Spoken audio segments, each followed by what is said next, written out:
Recording. Recording has begun. Okay. Everything seems to be working. So the movie. It was Love Finds Andy Hardy. It was cute and sweet. It was lovely. It was. Lovely.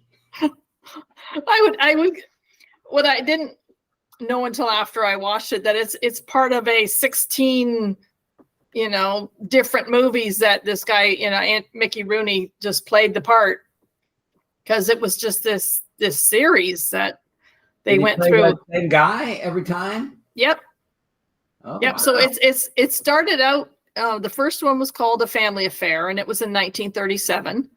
And then there's You're Only Young Once, and then 1937. So like there's two movies in the same year. And then in 1938, they did three of them. And then they started focusing on Andy Hardy because Mickey Rooney was becoming a bit of a star. So They went from the father and the family to just Mickey and his exploits. And so you just, I thought it was a fantastic movie. I really I liked it. But I would get it was like he overacted like crazy at times, but it was like Jay Willikers, but it was like it was fun to watch, and it was so I liked it. And it was so over the top in some places, but that was part of it, right? Part of its charm. I don't know if I'd want to watch every single one of them. I don't know. I think now that I find out there's a whole bunch more, I don't know that I wouldn't want to see that sequence and how that played out. I don't know. I liked him almost the least of all the characters. Okay. I still liked him. So I just really liked everybody else. I liked his sister. The mom was sort of minor player. His dad was awesome. Yep. Well, it started with the dad, right? Yeah. Judge Hardy is the mainstay of and he slowly kind of gets his kids take over. Yeah, but like even the sort of didn't you love the sort of commentary on society when he's looking at the ham radio and he's like going, this is so technology over. So they don't even have TVs then. They're not even thinking of TVs. Yeah. The fact that somebody could leave a message for somebody else and they could hand deliver it, and he's 12 years old, and all of a sudden the old man who's the father, who looks like he should be his great grandfather age-wise. Well, really, I like the ages. I was like, so Judy Garland was supposed to be playing 12, and I'm thinking, well, that's ridiculous, but she was only 15 at the time, so it's really like not that much of a stretch. Really, that was supposed to be a 12-year-old's part. She said 12. I'm 12. I'm only 12. Oh, I don't remember that. Because she's just a little girl. That's why she can't be really in love with him. I love the way they wrap that up, though, because you have the idea that she's in love with him, and all she can do is be wounded by him, and things not go good. But she was like, I guess he was my first love, and so that was pretty good. And yeah. It was a mature way of handling it at the end, a young love being broken. Yeah.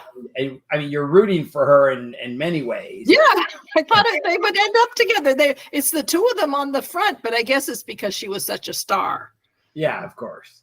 Although she, I think she was in The Wizard of Oz after this. Oh, yeah? I think so. Well, she was this. Okay. So she was 15 when she did this, and in 16, she was 16 when she was in The Wizard of Oz. So, and she was supposed to be playing a 10-year-old in The Wizard of Oz. Like that's how old Dorothy Gale was in the book. So, but same with Mickey Rooney. Like, how old is he? And like, he's 15 years old, and he was pretty darn close to that. I think he was actually 18. Or maybe he was 16 when he started playing this, and the Andy Hardy character, but that was like 2 movies before that he started. So the story ultimately is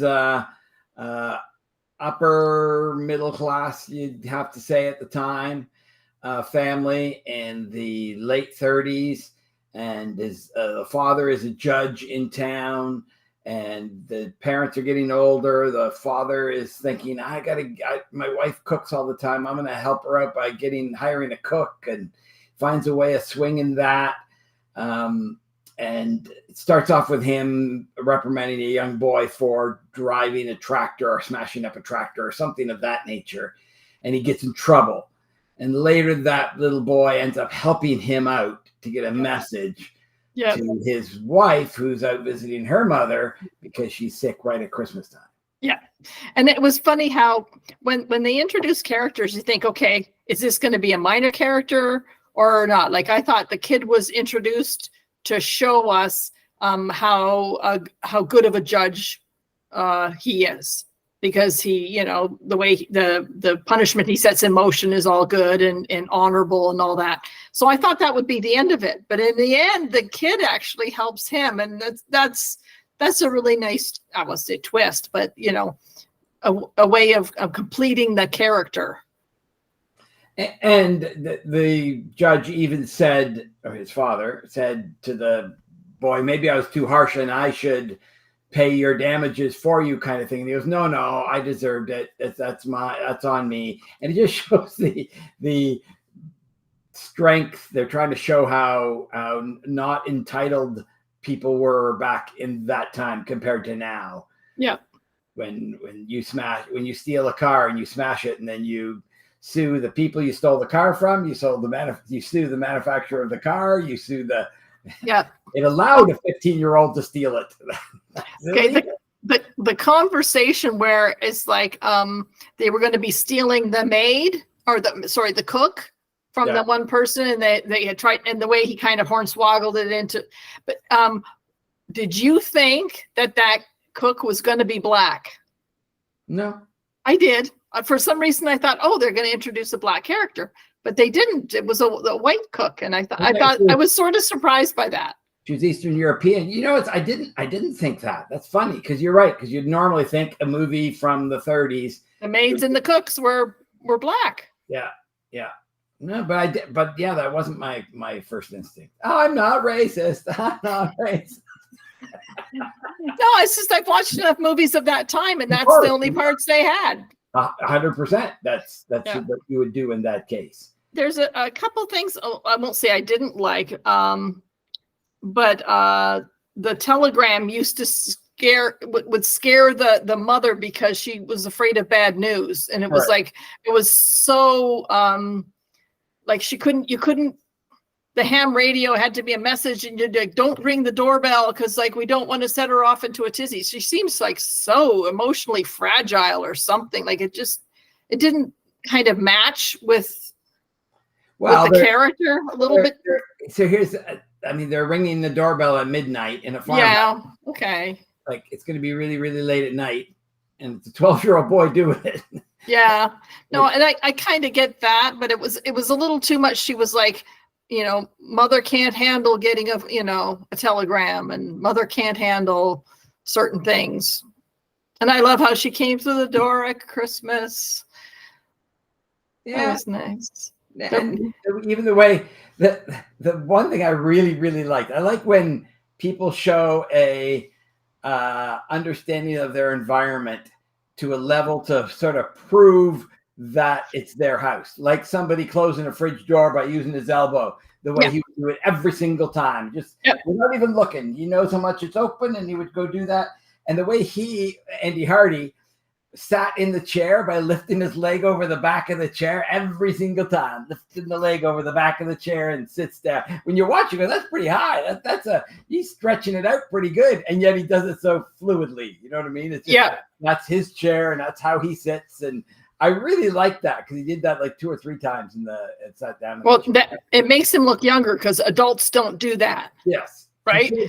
Because like I have grandkids come over and they cannot sit on the couch. They have to hang off of it, and their butts on the spot, and their feet are like, they just can't sit. They have to drape or dangle or something. And it's like, boy, that's kid all right.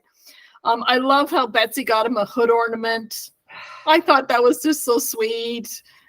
And it made me root for them being together. But yeah, It wasn't meant to be. He I- certainly was juggling the girls. I got goodness gracious. That was, I mean, a little over the top. That's how it would play out. He'd get his $8. I know all that work for $8. It's like, here, I'll give you for half a car. Date a girl for a little while for half a car. Like if that's the sort of value worth of it. Yeah, and it's like, where's the insurance, premiums? And it's like, okay, they probably didn't really have that back then, and the license and all that stuff. Like, did he even have his licenses? I don't know. 15 years old, and nobody even talked about that. Go get your license first. It was just, I guess back then, like riding a horse. You don't need a license for riding a horse. Right. So they didn't think that this thing, which was replacing the horse, would need a license. Why would that? Yeah. If you could drive, you can drive. If you can't, you can't. That's what Martin's dad, when he came to Canada, when they had to go get the license, and you had to go to the corner gas station, and the guy would meet you there. And it wasn't quite as simple as this, but the guy said, "How did you get here?" And he says, "Well, I drove." And you're safe? Yep. Okay, here's your license. It wasn't quite as quick as that, but pretty close. So they got Judy Garland to sing in there because, of course, singing. I mean, it was lip syncing. I could tell a couple of times she sort of mucked up the singing part. Yeah, you got no microphone in front of her. Of course, we need to do it that way. But I somehow can't imagine a 12-year-old going out and buying a hood ornament for a car. Like a 12-year-old doesn't have that kind of wherewithal to. Well, she was more than others. She was she had wealthy parents, and she got the dress, and she knew how to move among people with money, and so that part I kind of got, but yeah, she just had a big old crush on him, and he didn't see her at all. I thought he was like 15 and she was like 14, and he was like, how when you're in that kind of age, you don't even want somebody 1 year younger. They're the young kids, and she's got to be sensational looking. It's got to be a sensational dress, and it's like, okay, dude, you ain't no Clark Gable yourself. So I think the one line I liked is when he said, "I was too smart for myself. I had 2 girls and no car, and now I have 1 car and no girls." I appreciated that. Poor guy. Yeah. But then if you wrap things up too much, so they did 2 movies in 1937. They did 3 of them in 38. They did 3 of them in 39.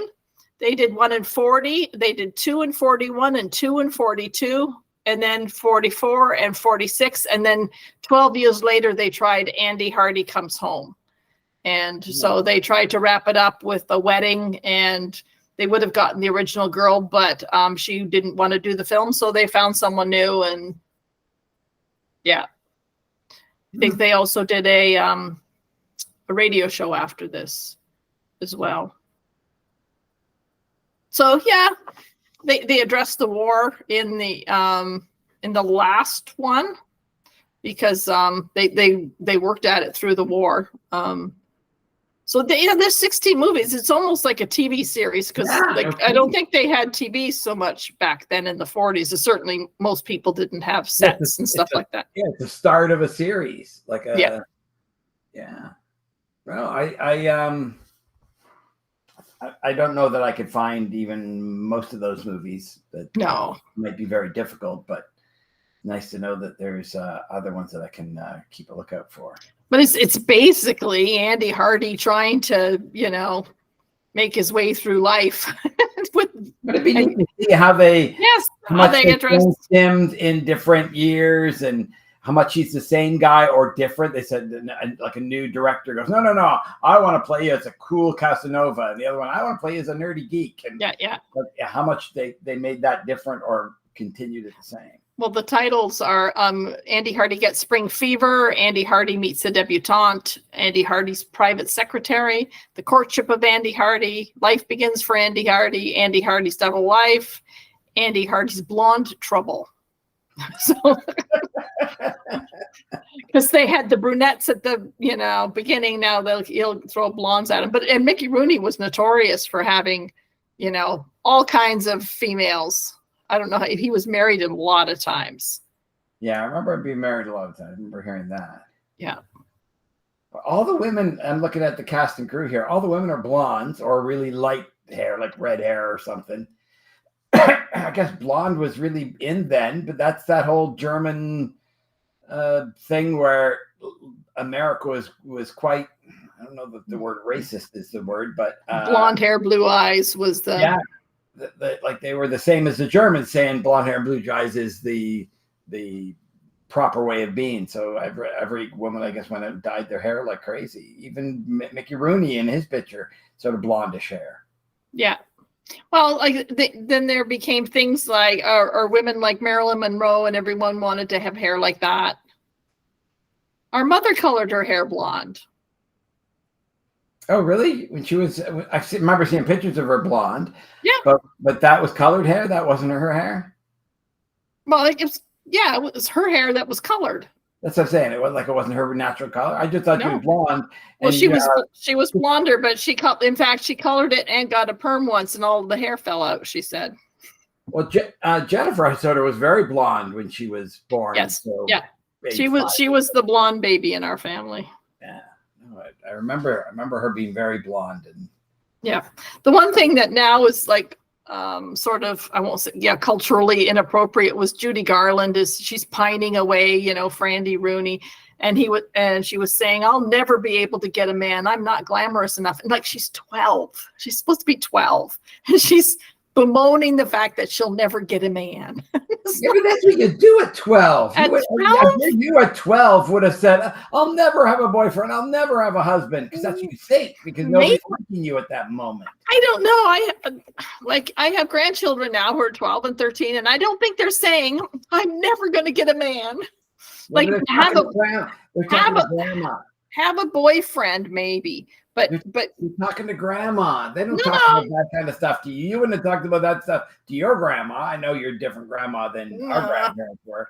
But yeah, I don't think that's a I think they want a boyfriend.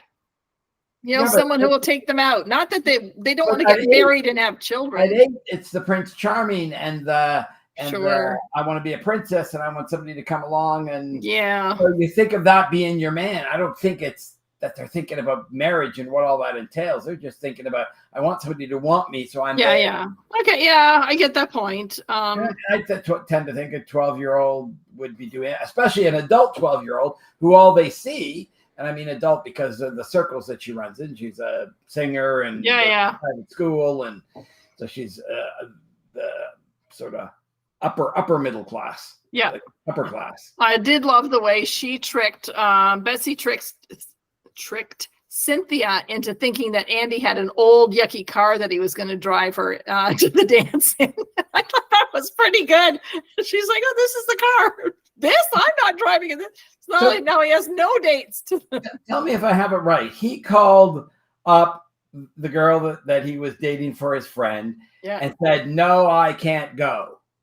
Then he tries to change her mind because his girlfriend's coming back. But then she wasn't coming back. First she left. Yeah. And then she was going to come back. Right. And then that was canceled, right? Because she never ended up coming back, did she? You know what? The thing is, they were both the dark-haired girls, and they look so much alike. I could tell Judy Garland apart, but the rest of them is like, can't really tell. When we went over to her place to say, sorry, let's go to the thing, and she was like, "No, I'll never go. Yeah. He's saying sorry because he canceled the night before on the phone. He picks up the phone, and that was the other thing I liked, the way he put that phone thing to his ear. Yes, and he was holding it like that. That was great. The hand, and he was like being cool about it. Yeah. That's I don't have to hold the phone. Yeah, you don't hold that thing like everybody else does. You put it up there. That was really good. Yeah. But that's what I thought he did. I thought he canceled because the other girl said, "I'm coming back." Well, so then he calls her up and says, "Oh, well, don't want to go with you anyways." And then the next morning finds out that she's not coming back and shows back up at her place. And then it sort of, which kicks him out. Like he's assuming he could just sort of go, "Well, that was just me talking. I really want to go." But if she says I'm not coming back, then why is he going over there to see her if she's not coming back? He's going back to her place to say, let's go to the dance. I want to go with you. That he just canceled the night before. Okay, so he can't.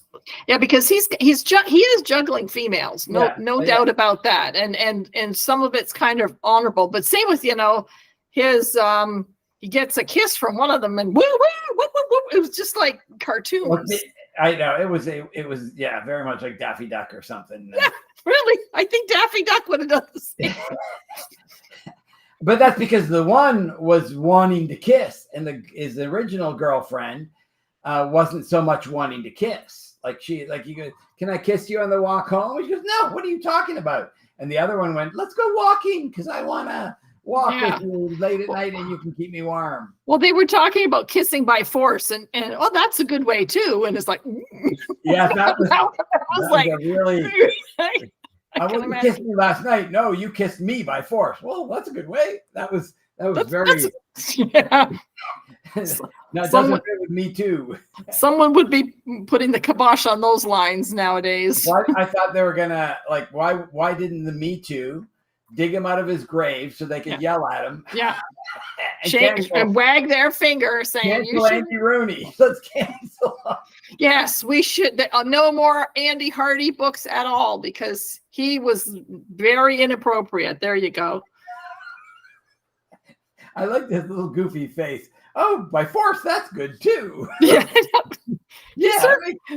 he certainly was an actor like that. Like he just was. If that's who Andy Hardy was, he played that. I think it will be interesting to see if throughout the series that does he mature a whole lot, or does he maintain that? Like, do they have a cash cow and they just keep going with it, or do you want to see, some sort of growth?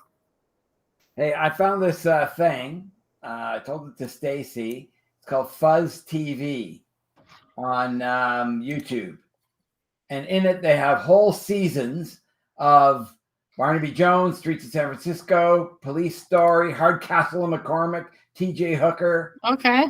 Starsky and Hutch, The Untouchables. So is that a little bit like like Netflix or Pluto or Roku or something like that? YouTube. It's a YouTube video, and it's out to 7 hours long, which is a whole season of something. But Hardcastle McCormick, Harry O, Dempsey and Makepeace, Nash Bridges, Alien Nation, Barney Miller, Nash Bridges, McMillan and Wife. Isn't that the greatest? Remember McMillan and Wife? When they had a party and the chimney fell down and there was a skeleton in there. Oh yeah, that's the one I remember.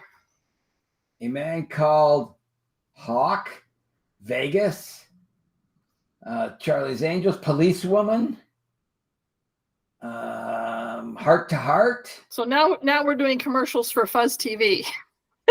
Mike Hammer, Matt Houston. Oh wow, Matt Houston. See, I don't remember the word Matt Houston. I do remember Mike Hammer. Was Matt Houston not Lee Horsley? I don't know. I think so. The Rookies. Oh yeah. Bojack. Wow. No kidding. So yeah, look up Fuzz TV, and there's a lot of cool stuff. Well, like I was watching, I think I downloaded or have on the television Pluto TV, right. And it has Carol Burnett. It's on live, right. But you just sit and watch episode after episode. But there's commercials in there, but it's it's pretty good. You can watch lots of stuff that way too. Yeah. So yeah, it was a good movie. It was a nice way to end the year. Yeah, I agree. We needed something that wasn't 2.5 hours long. Well, and war and like it was actually it wasn't a year of war, but a number of them addressed war and different different aspects of it and stuff I hadn't really thought about. So yeah. So what's our plan for next? We don't know. You're the one who likes to change it up. It could be alphabetical order for all I care. See how flexible I am? Non-OCD person. No, we'll do porn then because you're flexible. Don't think so. You'll do your favorite male character, and I'll do then my favorite female character, and we'll just go back and forth. That's perfect. No, you just said you're flexible. So well, I just meant I can still do the splits. No, I can't do that. Yeah, so we'll think about it.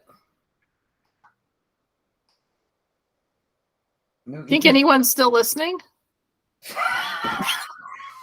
Stacy is. Thank you, Stacy. Thank you. Yeah, she even comments on my TikTok videos. It's like you and Stacy. So even when I have a lot of views or something, I went and looked at the metrics and never look at the metrics. Never look at, because it says how many people watch to the end, like 0.03%.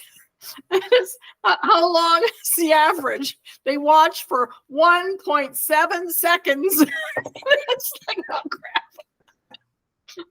They just swipe. It's all good. Okay, well, we'll figure out something and then announce it when our next show comes out. The end of January. January 2024. My head's not wrapped around that one yet. That it's 2024. Phone's ringing. Oh, you get a phone call. Yeah, no kidding, eh? One of our viewers. We're not even doing this live. Okay, we're taking calls now. Who do we have on the line? We should do a live call. Just listen as nobody calls, and it's like, well, maybe they would call. We tell a few people to call in. That'd sort of be fun. Well, maybe we should do something better with our podcast. Maybe I should up it professionally and do a one where we're side by side. Like there's podcast things where you and I could both be at the same time instead of flicking back and forth. There's like more professional version. So you did the Chat GPT of yeah. You made, so I love it how Jeff and this other person is and someone else who we don't know and who she is or we don't care. It was terrific. But apparently we are excellent movie reviewers, according to Jeff. No! It's like, wow, they don't know much, do they?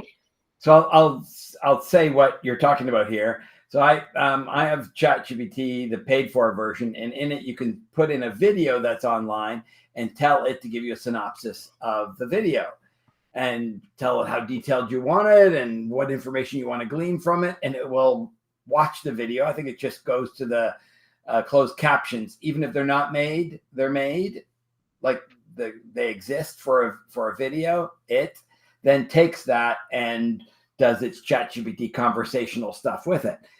And so it was, that was funny that it would say Jeff and some other person. So announce yourself. My name is. I am Anita, and I am a movie reviewer. And I am Jeff. I am also a movie reviewer. We are brother and sister. Yes, not lovers in any way. So that's actually a good thing to say. We could ask ChatGPT after this one. Are they related? Not lovers in any way. It's like they're denying the fact that they are. No, the funny thing would be that if I say, are they related? No, they're lovers. Because that's what it took from that. Yeah, the word comes up and there's like, oh boy. Yeah, but the fact that we are brother and sister, and let's see if ChatGPT figures that out from me just saying that. Because it says the video shared is a discussion of the movie Judgment at Nuremberg. The speakers, Jeff and another person, engaged in a detailed conversation. I love it. I got that because it's my website that it went to, so it figures out that name, and it's like I don't know that we said Jeff or Anita during that video. Yeah, and they might have that. They might throw that in part of the movie, right? Instead of real life. And then, so I don't know if ChatGPT can watch all of the Andy Hardy, if they have all that Andy Hardy knowledge. So actually a good question would be, did Anita or Jeff rate the movie? And they'll say no. And they go, well, based on what they said about the movie, what number would you give to the rating that they would give the movie based on how they talked of the movie?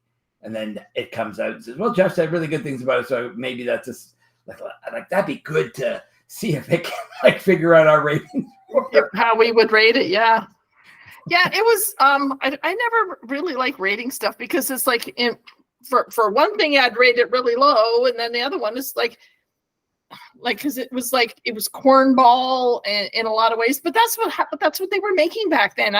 You don't expect this in-depth discovery of who Andy Hardy is and how he makes his way through life, because that wasn't what they were making. I know, but it was a good statement of the times. I really like him getting a car at 15 and then going to a ham radio and thinking that's all new, and how they handled Christmas and how presents are brought back and forth between neighbors' houses all the time, and how people come into other people's houses to be seen and talked to, and like they very much would walk into a house with somebody that's not even that close to you, and you would have them in your house, and like you walk into people's houses with somebody and become part of the discussions immediately, and it seemed very welcoming, like a welcoming time. Yeah, because Betsy was there when the mother showed up, and wasn't that like, I won't say in the middle of the night, but late, right? Yeah, and so there. Yeah, just like, well, we want her in the final scene. Okay, well, make up something so that she's there, and then she could be part of it. Yeah, but yeah, it does make you wonder what else happened to Andy Hardy. When his friend went, oh, I'm in a real pickle, I'm thinking, well, you got somebody pregnant. Like, that's what I'm expecting to hear in a movie. And then I went, oh, no, it's not going to be from this movie. And he's just going, I'm going away and my girlfriend might not want me anymore. So I want you to hang out with her, because then that keeps her away from all the really nice guys. It's like, hey. Okay. Hey, we're done. We'll see you next month when we don't have any idea what we're going to watch. No, come up with something. Bye-bye. Bye-bye.